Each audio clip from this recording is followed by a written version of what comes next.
શું એક વિધવા સ્ત્રી આખા ગામના શક્તિશાળી સરપંચને હરાવી શકે? જે સરપંચ 15 વર્ષથી બિનહરીફ જીતતા હતા તેની સામે કુસુમે કેમ જંગ છેડ્યો? અને શું કુસુમ ચૂંટણી જીતી શકી? જાણવા માટે જુઓ આ સાચી નારી શક્તિની વાર્તા। આજે કુસુમ હરખાતી જયંતીલાલ સરપંચની દુકાનના પગથિયા ચડી। ગામમાં પહેસતા જ સરપંચની ઊંચા ઓટલાવાળી દુકાન, જ્યાંથી આખા ગામની વસ્તી બીડી પેટી, તેલ, ગોળ ને કરિયાણું લઈ જાય। જયંતીલાલના બાપાએ આ દુકાન 50 વર્ષ પહેલાં શરૂ કરેલી। ગામની એકમાત્ર દુકાન ગણો તો દુકાન અને બેંક ગણો તો બેંક। ગામના ગરીબ ખેડૂતો આખું વર્ષ સરપંચની દુકાનેથી ઉધાર લઈ જાય અને જ્યારે પાક વેચાય ત્યારે શેઠનું ઉધાર ચૂકવાય। સરપંચની દુકાનના પગથિયા ચડતા આખું ગામ હાફી જતું। સ્વમાનના ભોગે ઉધાર માંગવું કોને ગમે? દુકાનના બારણા ઉપર જ ઉધાર માંગવું નહીંનું પાટિયું લટકતું। ઉપરથી જયંતીલાલ ટોણો મારે, આવી ગયા ઉધાર લેવા? પણ ગામ લોકો પાસે બીજો કોઈ રસ્તો નહોતો। સારા ખોટા પ્રસંગે રૂપિયાની જરૂર પડે તો પણ 12 મહિને બમણાના હિસાબે જયંતીલાલ ખેડૂતોને ઘર જોઈને પૈસા ધીરતા। 60 વર્ષની ઉંમરે જયંતીલાલે ગામના ઘણા ઘર જોઈ લીધેલા। દેવાદાર ખેડૂત ખેતરે ગયો હોય ત્યારે લાગ જોઈને જયંતીલાલ એના ઘેર પહોંચી જાય અને એની ઘરવાળીને દબાવે, મારું દેણું ક્યારે ચૂકવી રહેશો? હજી તો તારે છોકરો પરણાવવાનો બાકી છે, બીજા રૂપિયા જોઈશે ને? તારા ધણીને દેવામાંથી બહાર કાઢવો હોય તો તારા હાથમાં છે। ભોળી સ્ત્રીઓ જયંતીલાલની જાળમાં ફસાતી। જયંતીલાલે રૂપિયાના જોરે ગામની ઘણી સ્ત્રીઓનું શોષણ કરેલું। મજબૂર સ્ત્રીઓ આબરૂ જવાની બીકે આ વાતને છુપાવી રાખતી। આ ગામની 15 વર્ષની કડવી હકીકત એ હતી કે જયંતીલાલના વ્યાજના ચક્રમાં ફસાયેલો માણસ ક્યારેય બહાર નીકળી શકતો નહોતો। જયંતીલાલના ચોપડામાં હિસાબ એ રીતે થતો કે વ્યાજનું પણ વ્યાજ ચડતું રહે। એક વખત રાઘવ નામના ખેડૂતે પોતાની દીકરીના લગ્ન માટે 5000 લીધા હતા। જયંતીલાલે તેના ખેતરના અસલ દસ્તાવેજ ગીરવે મુકાવ્યા। 5 વર્ષ સુધી રાઘવે દર મહિને હપ્તા ભર્યા, છતાં જયંતીલાલે હિસાબમાં ગોટાળો કરીને કહ્યું કે હજી તો વ્યાજ પણ પૂરું થયું નથી। જ્યારે રાઘવે વિરોધ કર્યો ત્યારે જયંતીલાલે તેને ગામના ચોરે બેઇજ્જત કર્યો અને તેના ઘરની જપ્તીની નોટિસ આપી દીધી। રાઘવની પત્ની ધ્રુસકે રડતી રહી, પણ જયંતીલાલની લંપટ નજરો તેના પર જ હતી। તેણે રાઘવની પત્નીને એકાંતમાં બોલાવીને દેવું માફ કરવાની લાલચ આપી, પણ તે સ્ત્રી સ્વાભિમાની હતી અને તેણે ઝેર પી લેવું પસંદ કર્યું, પણ જયંતીલાલ સામે માથું ના નમાવ્યું। કુસુમને આ બધી વાતોની ખબર હતી। તે જાણતી હતી કે જયંતીલાલ માત્ર એક વેપારી નથી પણ નીચ માણસ છે। એક દિવસ જયંતીલાલ ચોપડો લખી રહ્યા હતા ત્યાં બહારથી કોઈનો અવાજ આવ્યો, સરપંચ કાકા જય માતાજી। કુસુમના અવાજમાં આજે રણકો હતો। એ સરપંચનું દેવું ચૂકવવા આવી હતી। કેટલા રૂપિયાનું દેવું છે કાકા? ઊંચા ઓટલાવાળા જૂના મકાનમાં જ બનાવેલી દુકાનમાં બેસતા જ ડાબા હાથે પલંગ જેવી લાકડાની પાટ ઉપર જયંતીલાલ બેસતા। સોનાના બટનવાળો સફેદ ઝબ્બો અને નીચે ચોયણી જેવી લહેંગો પહેરીને ગાદી ઉપર બેઠેલા જયંતીલાલે ઢાળિયા ઉપર લાલ પૂંઠાવાળી નોટમાં લખતા ચશ્મા નીચા કરીને કુસુમ સામે જોયું। કુસુમ અને એનો વર રાજસ્થાનથી ગામમાં આવીને વસેલા। 3 વર્ષ પહેલાં કુસુમનો વર ટીબીમાં ગુજરી ગયો। 30માં પહોંચેલી નિઃસંતાન કુસુમ એકલી થઈ ગઈ। ગામના ખેડૂતોની જમીન અડધા ભાગે વાવીને કુસુમ ગુજરાન ચલાવતી। સ્વભાવે આખા બોલી, હસમુખી, કુસુમ પોતાની ઊંચી ગોરી પાતળી કાયા અને ગામની સ્ત્રીઓ કરતાં થોડીક અલગ બોલી તથા રાજસ્થાની પહેરવેશને લીધે રૂપાળી દેખાતી। ગામના ઘણા પુરુષોના ડોળા કુસુમ ઉપર ઠરેલા, પણ કુસુમ એમ કોઈને મચક આપે એવી નહોતી। કુસુમડી, કેટલા રૂપિયા લાવી છે? જયંતીલાલે માથાની ગાંધી ટોપી સરખી કરી। સરપંચ કાકા, તમારું દેવું કેટલું ચડ્યું છે? 9320 રૂપિયા બાકી છે। જયંતીલાલે નોટના પાના ઉલથાવીને હિસાબનો આંકડો કહ્યો। આટલા બધા? પણ ઘઉં વેચ્યા તો આ 7000 આવ્યા છે। હાથમાં રહેલી કાપડની થેલી જોઈને કુસુમ દુઃખી થઈ ગઈ। કશો વાંધો નહીં કુસુમ, મેં ક્યાં તારી પાસે માંગ્યા છે, અને આ 7000 પાછા લઈ જવા હોય તોય વાંધો નથી। જયંતીલાલે સોગટી નાખી। એટલે 3 વર્ષના વૈધવ્ય દરમિયાન પુરુષોને પારખી ગયેલી કુસુમે શંકાથી જયંતીલાલ સામે જોયું। જો કુસુમ, આજે રાત્રે તારા ઘરના કમાણને અંદરથી સાંકળ બંધ ના કરતી। ગામ ઝંપી જાય એટલે હું આવીશ, તારું બધું દેવું માફ, બસ।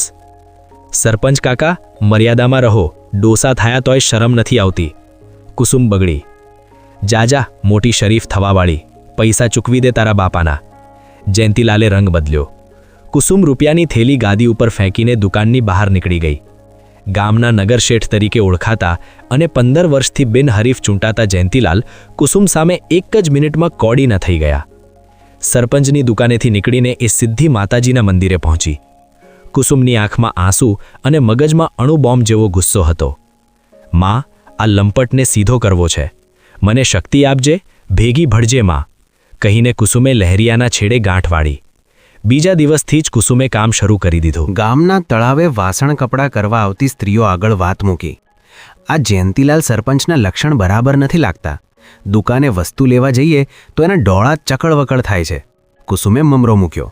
હા અલી, એ તો આખા ગામને ખબર છે, પણ બિલાડીને ગળે ઘંટ કોણ બાંધવા જાય? ઘરવાળાને કહીએ તો એ દુઃખ એ ઉપરથી આપણને ધીબી નાખે. થોડા દિવસોમાં તો કુસુમે ગામની ઘણી સ્ત્રીઓને વિશ્વાસમાં લીધી. દુખિયારી સ્ત્રીઓએ કુસુમને જયંતીલાલના કરતૂતો વિશે જણાવ્યું. બરાબર 6 મહિના પછી ગામમાં સરપંચની ચૂંટણી આવી. જયંતીલાલ છેલ્લા 15 વર્ષથી બિનહરીફ સરપંચ તરીકે ચૂંટાતા. ગરીબ ખેડૂતોમાંથી જયંતીલાલ સામે ચૂંટણી લડવાની કોઈની હિંમત પણ નહોતી અને રસ પણ નહોતો. આ વખતે પણ જયંતીલાલ ગામના 5 મળતિયાઓને લઈને ચૂંટણીનું ફોર્મ ભરી આવ્યા. પણ એમની સામે જ્યારે કુસુમે સરપંચ પદ માટે ઉમેદવારી નોંધાવી તો ગામમાં ચકચાર જામી. આ કુસુમડીને શું કુબુદ્ધિ સૂજી? ઘરમાં ખાવા દાણા નહીં ને જયંતીલાલ સામે ફોર્મ ભર્યું. જયંતીલાલના મળતિયાઓ એમની દુકાને પહોંચી ગયા. સરપંચ, આ કુસુમ ક્યાંથી ખીલ્યું? એના ખીલવાના દાડા છે, ખીલવા દ્યો. રાંડેલીથી તે કાંઈ રાજ થતા હશે. એને કોણ મત આપશે? એનો એકલીનો મત મળશે. આખું ગામ આપણી સાથે છે. 50 વર્ષથી ગામની સેવા કરી છે. એમને એમ 15 વર્ષથી બિનહરીફ થવાતું હશે? જયંતીલાલે હુંકાર કર્યો. ચૂંટણી પ્રચાર દરમિયાન જયંતીલાલે પોતાની બધી તાકાત લગાવી દીધી. તેણે ગામના ગરીબ મજૂરોને દારૂ અને ભોજનની લાલચ આપી. તે રાત્રિના સમયે અંધારામાં સ્ત્રીઓના ઘરે જઈને ધમકી આપવા લાગ્યો કે જો કુસુમ જીતી તો હું તમારા ઘરના નળ કાપી નાખીશ અને તમને ગામ બહાર કઢાવી મૂકીશ. પણ કુસુમની રણનીતિ અલગ હતી. તેણે એક પણ સભા કરી નહીં. તે માત્ર ઘરે ઘરે જઈને સ્ત્રીઓને મળી અને તેમને કહ્યું, બહેનો, આ માત્ર મારા અને જયંતીલાલ વચ્ચેની લડાઈ નથી. આ તમારી દીકરીઓના ભવિષ્યની લડાઈ છે. શું તમે ઈચ્છો છો કે તમારી દીકરીઓ પણ જયંતીલાલ સામે હાથ જોડીને ઊભી રહે? કુસુમના આ શબ્દોએ ગામની સ્ત્રીઓના દિલ ચીરી નાખ્યા. તેમણે અંદરખાને નક્કી કરી લીધું કે ભલે ગમે તે થાય, આ વખતે બદલાવ લાવવો જ છે. ચૂંટણીના 2 દિવસ પહેલાં જયંતીલાલે ગામના ચોરા પર સભા બોલાવી અને પરોક્ષ રીતે ધમકી આપી કે જે કોઈ કુસુમને સાથ આપશે તેનો ઉધાર તરત જ વસૂલ કરવામાં આવશે અને દુકાનેથી સામાન મળતો બંધ થઈ જશે. સ્ત્રીઓ ડરી ગઈ હતી, પણ કુસુમ ત્યાં પહોંચી ગઈ. તેણે જયંતીલાલના હાથમાંથી માઇક ખેંચી લીધું અને આખા ગામની સામે ગર્જના કરી. હિસાબ તો હવે થશે જયંતીલાલ. 50 વર્ષથી તમે ગામનું લોહી પીધું છે. હવે આ ગામ તમારી દુકાનનું મોહતાજ નથી. તેણે જાહેરાત કરી કે બાજુના ગામના વેપારી સાથે તેણે વાત કરી લીધી છે અને જો જયંતીલાલ કરિયાણું બંધ કરશે તો પણ ગામ ભૂખ્યું નહીં રહે. આ હિંમત જોઈને ગામના પુરુષો પણ વિચારતા થઈ ગયા. જયંતીલાલનો અહંકાર તે દિવસે બધાની સામે પહેલી વાર ઓગળ્યો હતો. એ રાત્રે જયંતીલાલે ભજીયા તળ્યા. જયંતીલાલના મળતિયાઓએ કુસુમડીને સીધી કરી દેવાનું નક્કી કર્યું. પણ બીજા જ દિવસે ખબર મળ્યા કે કુસુમ તાલુકા મથકે પોલીસમાં જાણવાજોગ રિપોર્ટ લખાવી આવી છે અને હવે કોઈ છમકલું થાય તો પોલીસનું લફરું થશે. એટલે જયંતીલાલે પ્લાન પડતો મૂક્યો. સરપંચ, તમે બિનહરીફ જ છો. એ રાંડેલીને કોણ મત આપશે? મળતિયાઓએ જયંતીલાલનો ઉત્સાહ વધાર્યો. આ બાજુ કુસુમ દરરોજ કપડાં ધોવા તળાવે પહોંચી જતી. ત્યાં આખા ગામની સ્ત્રીઓ વાસણ કપડાં ધોવા માટે આવતી. કુસુમે વાત ચલાવી, જુઓ બહેનો, આપણે બધા જ આ જયંતીલાલના કરતૂત જાણીએ છીએ. આપણને ઘણા અનુભવ થયા છે. તમારા ઘરવાળા આખો દિવસ ખેતરમાં મજૂરી કરે ને 2 પૈસા હાથમાં આવે તે આ જયંતીલાલ ખોટા હિસાબો બતાવીને પડાવી લે છે. આના ચક્કરમાંથી બહાર આવવું હોય તો આ વખતે એને હરાવવો પડશે. પણ આખું ગામ એની બાજુ છે, એમ કેવી રીતે હરાવાય? તમે બધા છો ને? જુઓ, ગામમાં કુલ 900 મત છે. એમાંથી 200 ભાઈઓ તો સુરતમાં હીરા ઘસે છે. એ તો મત આપવા આવવાના નથી. 900માંથી 450 જેટલા બહેનોના મત છે. આપણે બધા એક થઈ જોઈએ તો આ રાક્ષસને હરાવી દેવાય. મને તમારો બધાનો સાથ જોઈએ છે. હું સરપંચ બનું તો આ જયંતીલાલને જેલમાં પુરાવીશ. બોલો, મંજૂર છે? બધી સ્ત્રીઓ કુસુમની વાતમાં સહમત થઈ. પોતાનો મત કુસુમને આપવો અને આ વાત ગામમાં કે ઘરમાં પણ કોઈને નહીં કહેવી એવા સોગંદ લેવામાં આવ્યા. ગામની સ્ત્રીઓ કોઈ જાતની ચર્ચા વગર પોતાના રોજિંદા કામમાં વળગી ગઈ. ગામમાં સ્ત્રીઓ એકબીજાની સામે મળે ત્યારે આજુબાજુ કોઈ પુરુષ નથી એની ખાતરી કરીને એકબીજા સામે આંખ મિચકારીને હસી લે. કુસુમ પોતે પણ જાણે ચૂંટણીમાં ઊભી ના રહી હોય એમ ઘરકામમાં વ્યસ્ત થઈ ગઈ. ચૂંટણીના દિવસે આખો દાડો જયંતીલાલ મતદાન મથકની બહાર પોતાના મળતિયાઓ સાથે બેસી રહ્યા. એમને પૂરો વિશ્વાસ હતો કે પોતાની તરફેણમાં એકતરફી મતદાન થઈ રહ્યું છે. ગામની સ્ત્રીઓએ પણ ઉત્સાહભેર મતદાનમાં ભાગ લીધો. પરિણામના દિવસે જયંતીલાલ પોતાના મળતિયાઓ સાથે ભાડાની ગાડી કરીને તાલુકા મથકે પહોંચ્યા. ગામમાં એમની દુકાન આગળ જલેબી તળવા માટે તૈયારીઓ થઈ ગઈ હતી. કુસુમ સરકારી એસટી બસમાં તાલુકા મથકે પહોંચી. મતગણતરી પૂરી થતાં કુસુમનો 112 મતથી વિજય થયો.